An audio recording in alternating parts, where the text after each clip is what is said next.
Well, here we are again, back down the workshop. I've missed a lot of video on doing this actually, because I just wanted to really get underway and get it done. So there's been steps what I've probably not shown you, but it's together now, and we're ready to start figuring out where the brake cable is going to be coming through. So I'll show you what we've done. Here we are. You can see where we are. Right. We put these angle irons in here. They bolt round the side and it secures it on the side as well. I did those couple of holes are going to stay in it. They were put there initially and then I moved them to there. So 8mm bolts go on the side. I've managed to get it so these washers sit nice and flat on this side, on this area now. They sit pretty flat in there. Same the other side. That's good. So I can do them up pretty good now.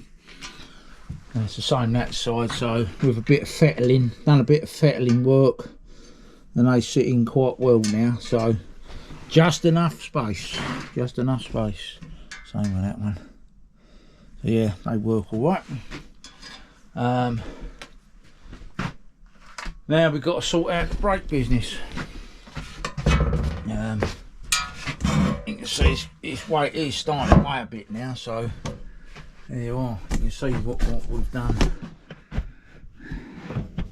So not only does it get bolted through all these holes here, it also gets bolted through them on the side as well. So you know, it's never going to get ripped off, is it? Ever.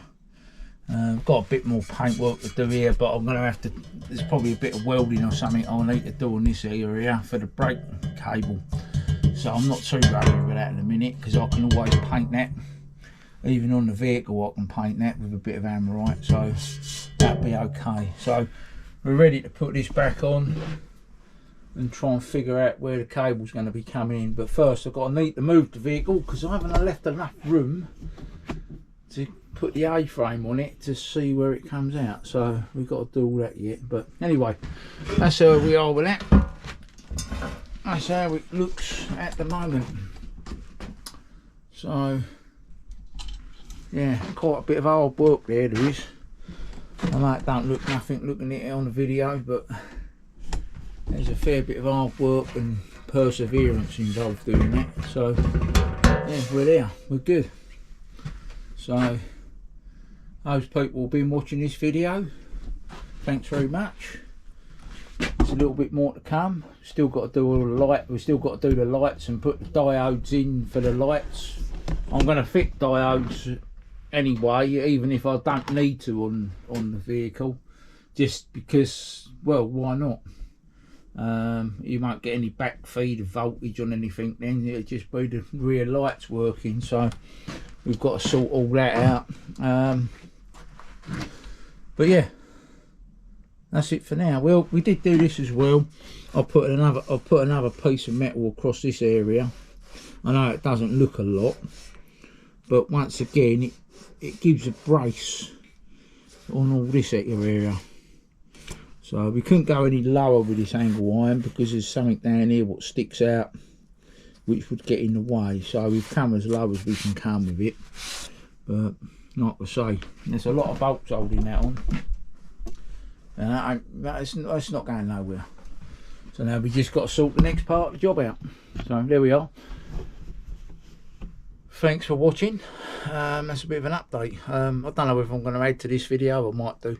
If I do, great. Anyway, cheers. See you soon. Okay, well, I'm down the old office at the minute. In my office. We thought I'd do a quick update on the old video, on the tow bar video for the A-frame. I've got all the front on now. It's all fitted back on the vehicle. It's going to have to come off again because I'll need to mount the plate for the brake cable, and that's where my next issue comes in. Getting through the bulkhead on the Ford KA. bit more problematic than I thought, and I've had to come up with a plan. I was out there the other day. It's bloody cold. You know, when it gets cold and you're trying to do something and you're crawling around and you're trying to think how to sort of get round an issue. And in the end I thought I turned it in because I couldn't really think of a way of doing it. But what I have come up with, I'm going to go through the bulkhead, because it's got double skinned, might even be 3 skins of metal, but anyway it's got, you know, quite thick. So what I'm going to do is drill a hole carefully where I think I'm going to get through. A clearance hole for the cable, slowly but surely drill a clearance hole so the cable goes through, and then I'm going to drill 2 holes either side of the clearance hole and mount a plate on the back and the front edge. So there'll be a plate on the outside of the bulkhead and a plate on the inside of the bulkhead, so that them 2 plates are sandwiched together, and then you can mount the cable on the inner one. So basically you mount the cable on the inner one first, and then you sandwich the 2 together and bolt it together, and that gives it an integrity.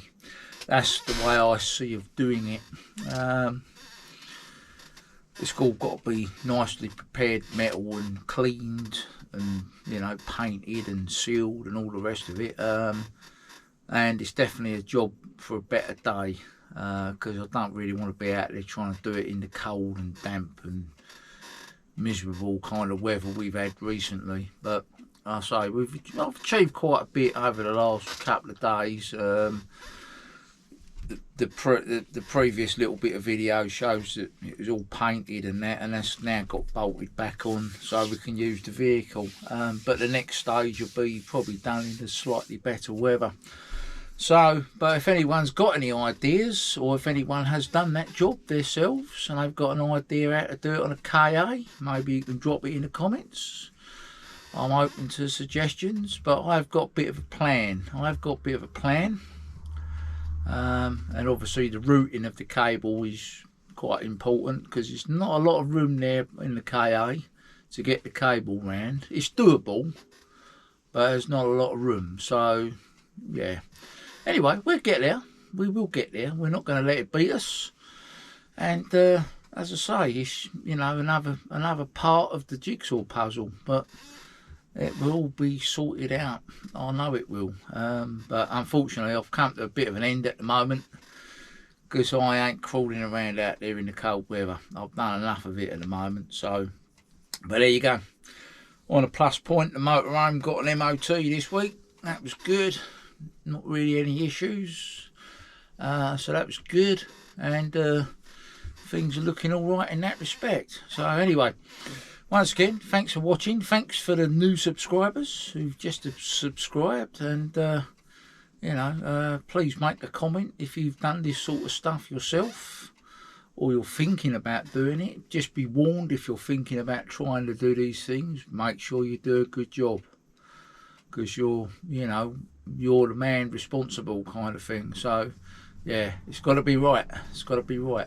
In actual fact, since I've done it and the front of the car is now stiffer, it actually feels better around corners, because obviously the front's, you know, connected either side of the chassis and subframe, and it's nice and rigid across the front, and it seems better for cornering, believe it or not. But that might just be psychological. But anyway, there you go. Thanks for watching. Thanks for subscribing, and thanks for putting a comment down and all the rest of it. And I hope you'll have a good weekend. Cheers again. All the best.